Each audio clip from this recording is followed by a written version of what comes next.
हिमालय से ऊंची, समंदर से गहरी और शहद से भी मीठी है चीन और पाकिस्तान की दोस्ती। ये हम नहीं कह रहे, बल्कि पाकिस्तान हमेशा से कहता रहा है। लेकिन इस बार ये समंदर से गहरा दोस्त चीन अपने पाकिस्तान से बेहद खफा है।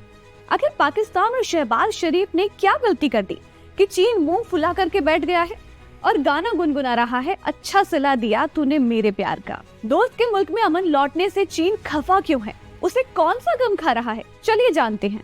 भारत पाकिस्तान के बीच जब तनाव बढ़ने लगा तो इंटरनेशनल लेवल पर दोनों देशों से तनाव खत्म करके शांति लाने की अपील की जाने लगी। दोनों तरफ बढ़ रही टेंशन को खत्म करने के लिए कई देशों ने बीच बचाव की बात भी कही, मगर ये मसला काफी सीरियस हो चुका था। भारत पाकिस्तान को उसके किए का सबक सिखा रहा था। मगर जब बात काफी आगे बढ़ी और पाकिस्तान के हाथ से बाहर जाने लगी तो फिर उसने भारत के सामने सीज फायर का प्रस्ताव रखा।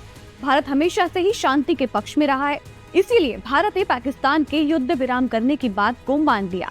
मगर इसी बीच यूएस प्रेसिडेंट डोनाल्ड ट्रंप ने सोशल मीडिया पर पोस्ट कर सीज फायर का ऐलान कर दिया और दोनों देशों के बीच में तनाव खत्म कराने का क्रेडिट लेने लगे। बस यहीं से चीन पाकिस्तान पर बेवफाई का आरोप लगाने लगा है। सीज फायर का क्रेडिट ट्रंप लेने लगे तो चीन चिढ़ने लगा और वजह भी साफ है। चीन परेशान था कि सीज फायर के लिए उसका दोस्त पाकिस्तान उसके पास न आकर सीधे अमेरिका की शरण में चला गया। जब 9 मई को अमेरिका पाकिस्तान और इंडिया से बातचीत करने की कोशिश कर रहा था, तब उसी दौरान चीन की भी कोशिश थी कि वो इस मैटर के बीच में आए, लेकिन पाकिस्तान उस समय अमेरिका के कांटेक्ट में था और वही बातों का दौर भी जारी था। जबकि चीन चाह रहा था कि जब इतना बड़ा संकट छिड़ा है तो उसमें वो दोनों पक्षों के बीच में सुलह कराकर दुनिया में अपनी एक पीस लविंग नेशन की इमेज को बनाए। और खास तौर पर जब इस संकट में उसका दोस्त पाकिस्तान था तो चीन चाह रहा था कि पाकिस्तान उससे ही इस मुद्दे पर बात करे, लेकिन डोनाल्ड ट्रंप इन सब के बीच में घुस आए और पाकिस्तान ने भी यूएस से ही इस बारे में बात की तो चीन को चोट पहुंची कि दोस्त पाकिस्तान ने उसका दरवाजा नहीं खटखटाया। चीन इस मुद्दे का फायदा उठाकर अपनी इमेज को चमका सकता था, मगर ये मौका ट्रंप ले उड़े और हर जगह ये प्रचार करने लगे कि शांति तो उन्होंने ही कराई है। और बस फिर इस तरह से पक्के दोस्त चीन और पाकिस्तान के बीच किसी तीसरे यानी कि ट्रंप के आ जाने से दरार आ गई।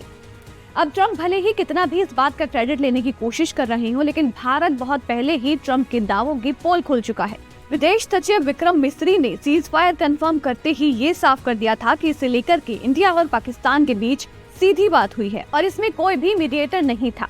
वहीं ये भी बताया गया था कि पाकिस्तान की तरफ से सीज फायर ऑफर किया गया था और इंडिया ने इसे स्वीकार किया। दोनों देशों के डीजीएमओ ने इस पर सीधे बात की और तो और ट्रंप की बिजनेस खत्म करने वाली धमकी का सच भी इंडिया ने सबके सामने ला करके रख दिया कि इस बात में कोई सच है ही नहीं।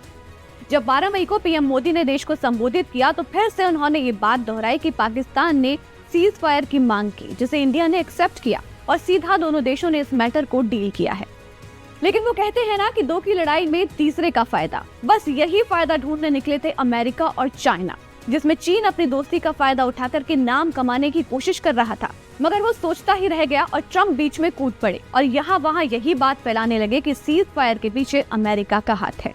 भले ही इन दावों में सच्चाई ना हो, मगर जैसे ही ये बात फैलने लगी, जिनपिंग की अपने दोस्त से दूरी बढ़ने लगी और सीज फायर के बाद चीन और पाकिस्तान के रिश्ते अब तल्ख होते हुए नजर आ रहे हैं।